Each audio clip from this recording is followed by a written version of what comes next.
They say in real estate and in any type of business or investments that the riches are in the niches. So I always love to talk to real estate investors about what their specific niche is and how they're investing in ways that not very many other people are investing.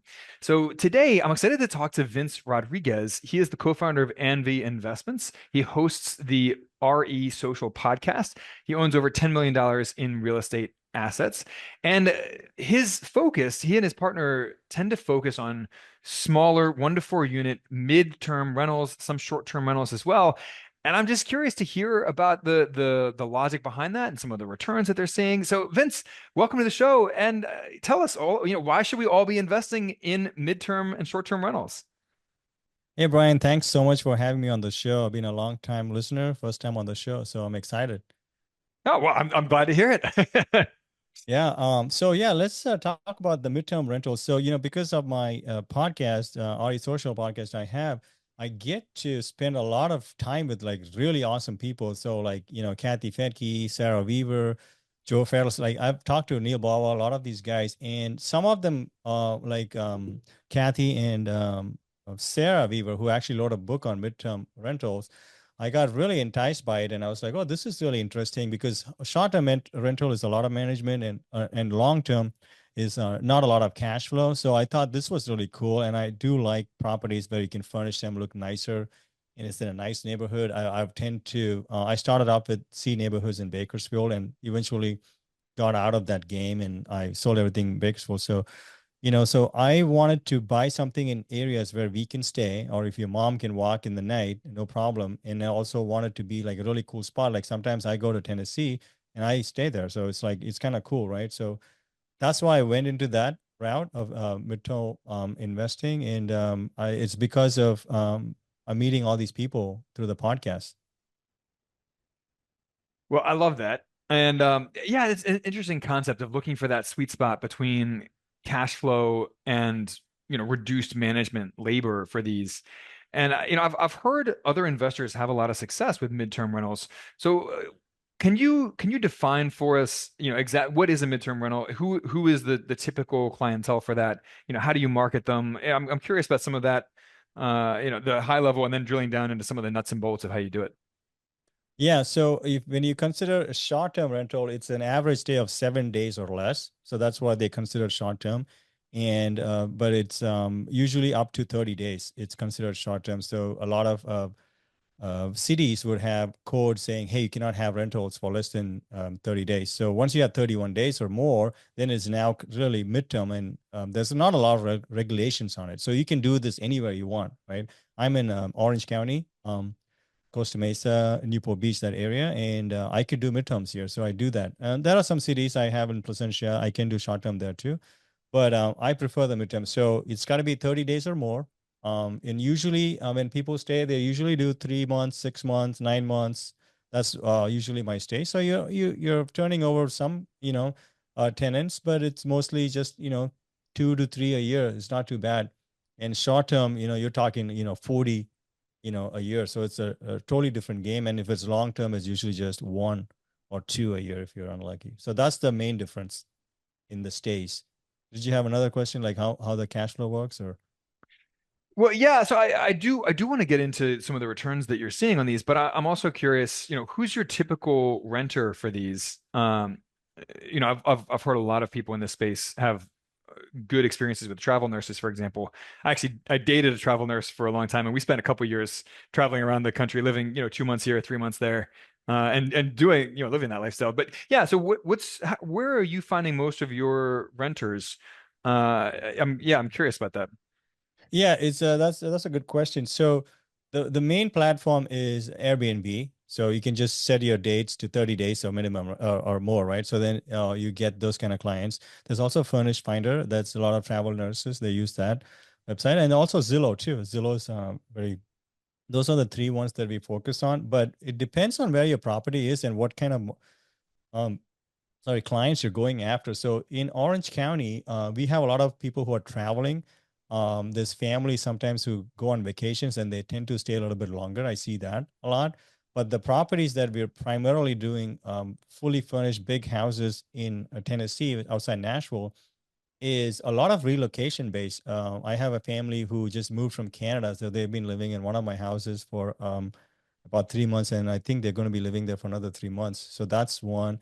A lot of the times, there's always some kind of natural disaster happening, or just houses get flooded, stuff like that. So a lot of those people who kind of just live with families, because my property's a little bit bigger. They're all 3 bedroom, 2.5s bats. So I do get some of the clients. I also get clients who move into the area and they're looking to buy, but they want to see how the area is. They kind of just rent here and buy, later. So that's some. So that's those are the clients. Sometimes they come on vacation to hang out with their family in the suburbs for a month and then they go back. So we have those too. Yeah, no, that makes perfect sense. And it's interesting. I always thought of this model as being more of like a corporate renter model. But that's interesting. You've found a lot of success with relocations, people who are moving, and temporary housing for people, say after their house gets flooded or they need to make renovations. So that's interesting. One of the things that I do like about the corporate model is that often the employer is actually the legal tenant, and is legally on the line for making the rent. The employer is the one who's actually paying the rent. Um, so you have guaranteed rents from the employer, basically. And then the occupant also doesn't want to they want to treat the house well. They don't want to get in trouble with their employer by damaging the property. So, the occupant is kind of walking on eggshells too with that model, which I've always respected that about the midterm rental model. So I'm Yeah. curious about the kind of returns that you're seeing on some of these midterm rental properties that you own and manage, because a lot of people aren't they're not as familiar with this model as they are with either short-term rentals or long-term rentals. So yeah, what kind of returns are you and your partner seeing on these? Yeah, so I'll give you a couple of examples. So the first one I did buy was a duplex. So I bought it for about 650, and they on average they bring easily about $6,000 a month, I would say. So it's just a regular loan, 25% down, 6 point some percent interest, 6.125, I think, and everything included. It probably cost me about 4 grand a month to do that. So so that's how much returns I'm getting on that. So a couple grand and all in 25% of and then the furnishing. So let's say 30% of 650. What is that? It's about like 180, like 180,000, 200,000, and you're getting about $24,000 a year, something like that. So that's the duplex model. It's a little bit older, 80s build. But after that, I started getting more into new builds and single families. So the next ones I bought, it's cost about 500 with furnishing and like a new build and stuff. Has builder warranty and all that. So that's just a single family. So the returns are not as good, but I'm betting that the appreciation is going to be a little bit better. So and no problems at all. There's no problems. If there's anything there, the builder comes and fixes it for free for me.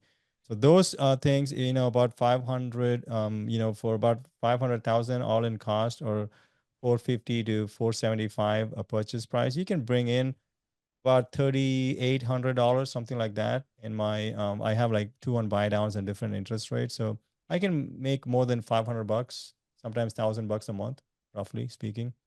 So it's very stable. I like that. Not a lot of turnovers. People are much higher clientele, So I do prefer that, even if the my yields are low, because all of my investors are like my sister and my buddies and stuff. So I'm like, hey, this is going to be a 3 to 6 year plan. Don't expect a lot of cash flow, but you're pretty safe. You're getting, and then once we can refinance, you can get your money back, but also keep the same equity. So that's kind of how I do it. Yeah, and I want to have another conversation with you separately. We'll record another episode all Yeah. about how to raise capital from your Yeah. friends and family members for investing in real estate. So I love all of that. Vince, in 30 seconds or less, how do you help people, and how can people connect with you if they want to take you up on that help? Yeah, so the best way to connect would be my Instagram, which is ANVI Invest, ANVI Invest. That's the easiest way to connect. But you can also email me at vince@anviinvestments.com. And how I help is, well, if I get to know you pretty good, then you can partner with me. We buy stuff together, but or we also do some coachings and stuff. If you're a good fit to help you buy by yourself. Awesome. Well, Vince, thank you so much for joining us today. And guys, if you enjoy these quick, focused conversations that we have, please rate and review the show. It makes a world of difference to us. And on that note, we will catch you on the flip side. Want the cash flow, appreciation, and tax benefits of real estate without becoming a landlord? You've heard of REITs and real estate crowdfunding, but you probably don't know much about 5 other ways to invest passively in real estate. So we put together a free video course for you to show you how to consistently earn 15% plus returns from 5 lesser known hands-off ways to invest in real estate. And even more importantly, we'll keep risk front and center in that whole discussion. Because really, what's the point of investing for high returns if you also take on high risk, right? So visit sparkrental.com/free to take our free course. Each video is snackable at 10 to 15 minutes long, and the entire course takes less time than watching a movie. Looking forward to chatting with you from within the course.